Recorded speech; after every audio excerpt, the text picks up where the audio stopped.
By this point, I'm sure you all know that I run my own online businesses. If you guys want to learn how to, you can click on the link in the description and the comment section. But that is not what this video is about. It's actually about the opposite, because most people do not want to run their own businesses. If you do, again, the link is there. But for most people, that's not the case, right? Most people don't want to do that. Most people actually just want a really simple life. They want to go to work at 9, clock out at 4 or 5, and they want to be able to go home, not have to worry about how much it costs to get home. They want to be able to then relax. It doesn't take much to keep your average employee happy, not really, because most people are not that ambitious, to be honest, or at least that's what I've seen in my life. Maybe other people can tell me about others that are not the case. But I mean, that's what I've just seen in my lifetime, and maybe you'll tell me about other people or things that you've seen that prove that this is not the case.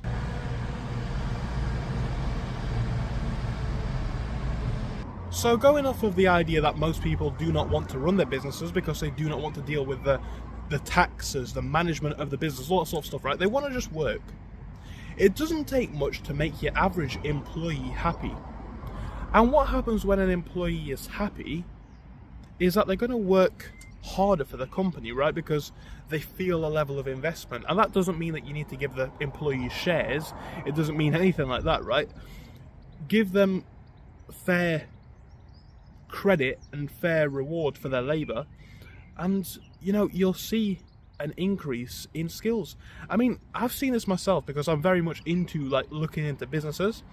Companies who pay their employees like £1-2 above minimum wage, which by the way is not very much, just an extra £1 or £2 above minimum wage, the workers appear so much more happy to be there. And of course, there's a reason for that. They feel like the company's rewarding them every single time they get a pay increase. Now, obviously, if you get paid, let's say £12 an hour, or £13 an hour, or £14 an hour, your labour probably generates this business much more than that. So realistically, you could be getting paid more than that. It's not necessarily a fair share, but we'll assume that it is, right? We'll assume that is a fair share, or we'll assume that's an acceptable share. Most people will sit there and work for that, and they'll be comfortable with it. They don't need or want necessarily the stress that comes with running a business, and because of that, they will take less pay.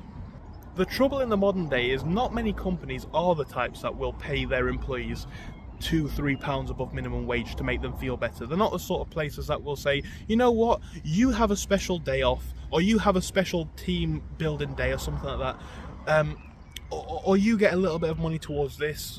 You know, these are the things that the companies do not do anymore, and it's all in the aims of making profit. Because if you take care of your employees as well as you can, what's going to happen? You're going to need to spend to be able to do that. It's going to cost a little bit extra. But I think we're coming to a turning point now where a lot of companies are like, we can't hire people, right? We can't hire people. And me, myself, I'm coming to the end of my university time. I'm going to be bored, right? So I've been looking at part-time jobs. For me, just to fill my time. I don't necessarily need the money, but it's always great to have extra money as well. So the point is this. Out of all of the jobs that I've been looking at, what, £9-10? Bear in mind, if you're under 21, you do not get full UK minimum wage. I think it's 21. And there is a point to that. The point that I'm trying to make is, I've known 16-year-olds who get paid, I think, I'm not too sure on the numbers, so don't quote me, but I think it's less than £4 or £5 an hour. And I do understand that there are factors and reasons for this. You know, it might cost a company more to get insurance for that 16-year-old than it would for a 21-year-old or whatever, something like that. But what's going to happen when you pay people, even if it's an adult, you pay an adult, what, £10-15 an hour, there's going to be a common trend. People don't want to do the jobs. Why would you? You don't get enough to live. Now, like I say, up those wages by just a little bit, and in my experience of people that I know who have worked for companies that have done this, they feel so much happier to work there. They feel like the company cares about them. And like I say, companies do appear to be becoming more and more greedy. Everyone seems to get paid, not everyone in the world, right, but everyone who works these basic jobs seems to get minimum wage. And on that minimum wage, it's like, okay, so you're already getting paid the very minimum possible. And then to add to that, it's like these companies are cutting staff. So what you see in a lot of shops and, I don't know, restaurants and cafes and stuff like that, there's not enough people to man the tills, there's not enough people to clear the tables and stuff like that, because they're cutting back on costs. Up front, that seems like a kind of sensible thing. It seems a bit unfair from the end of the employee, but for a business it might make sense. But I don't think it does, because I'm going to say it, right? There's been brands where I've had subpar service that I will now not go back to, whether it's because the tables weren't clean, or again, the tills weren't staffed properly, or whatever. There wasn't anyone there to help assist me with this and that, so my money will go elsewhere. Again, traditionally brands may have, not all of them, but may have incentivized people to work hard for them. And what I mean by that is you might get, I don't know, some help with a housing scheme, a big one that's always rang a bell to me. And by the way, I'm not interested in getting one because, well, I run my own businesses, but graduate jobs, right, from the ones that I've looked into, where are the company cars? And it's like, is that an absolute privilege? Yes, it is. But these are the schemes that, say, 20, 30 years ago, businesses may have done to, I don't know, make their employees feel better. And if I got a company car, I'd probably work a lot harder for the company, because it's like, oh, they actually care about me. They don't. They're still probably paying you a little bit less than what you're worth. But right now, they don't even do that, right? There's no company cars, nothing like that.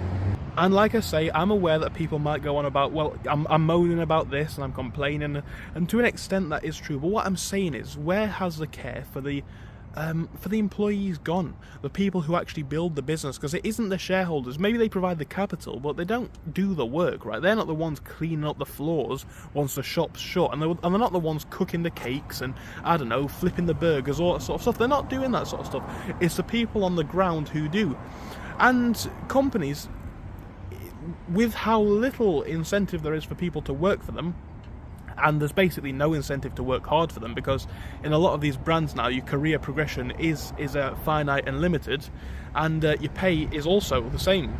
We're naturally going to see a position where, well, I suppose less people will work for these companies. They will not really do it, because especially in places like the UK, it seems to be the case that unemployment in a lot of cases will leave people just as well off, if not sometimes even better off, than working, and that should never be the case. It's something that needs to be addressed, and I do understand, right, places like McDonald's and stuff like that, they work on relatively low profit margins, you know, especially your small restaurants and whatnot. I'm talking about the big corporations here, because I do understand it, you know.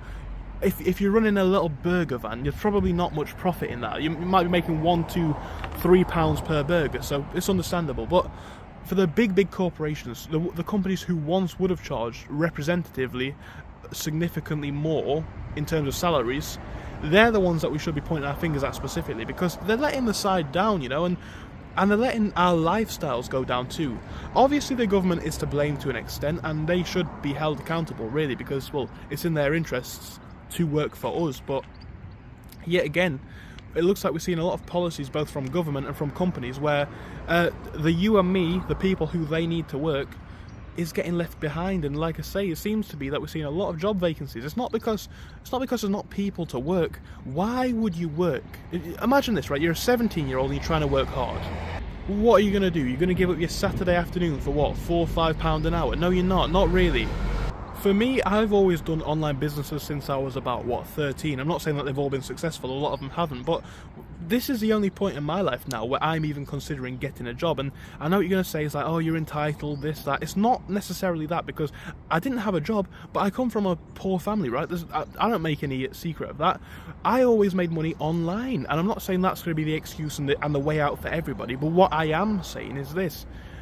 At age, let's say, 14, 15, 16 especially, because 16 is when most people start to even look for jobs. I'm looking at my 16-year-old mates who are getting paid £3 an hour, £4 an hour, and I'm thinking, I can just make YouTube videos and get paid £2 a month. You're not going to do it. And especially now, we're coming to a generation where people are getting clever like that. You know, our generation and younger are going to be thinking about these things, because they're going to be looking around at the world that they have, and it's like the incentives for them to work for someone else are disappearing. You don't get anything for it. And it's becoming easier and easier to make money online. So We're in an interesting spot, and I don't really know what I want to say about this one other than where has the compassion from big businesses gone? Well, I think the compassion's gone right into the pockets of shareholders, really. I think I want to end this video kind of where I started it, and the point was this. It does not take all too much to make your average person happy. Maybe a couple of pounds above minimum wage, maybe, I don't know, some sort of an incentive, maybe a special day off once a month because you've earned it, because you work hard for us. It doesn't take much to make your average worker happy.